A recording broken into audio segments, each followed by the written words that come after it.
আসসালামু আলাইকুম।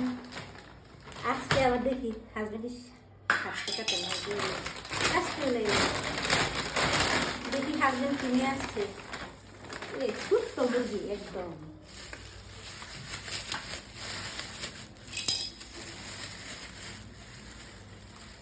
বড় ডিম। এই পিচ্ছি মুরগির মধ্যে বড় ডিম। হ্যাঁ বলছিলাম ডিমওয়ালা মুরগি আনতে, আল্লাহ দেশি মুরগি একবার পিচ্ছি। এই ভিতরে ডিমগুলো ভেঙে গেছে।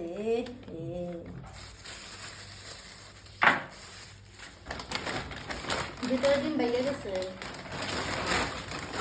গন্ধ বেরিয়েছে।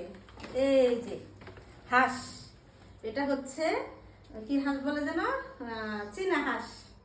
চীনা হাঁস। এই যে মাথা দেখে এটা বোঝা যায়। এগুলো মাথায় না ফুলের মতো থাকে, মাথায় তো ফুলের মতো থাকে, মনে নাই কেন।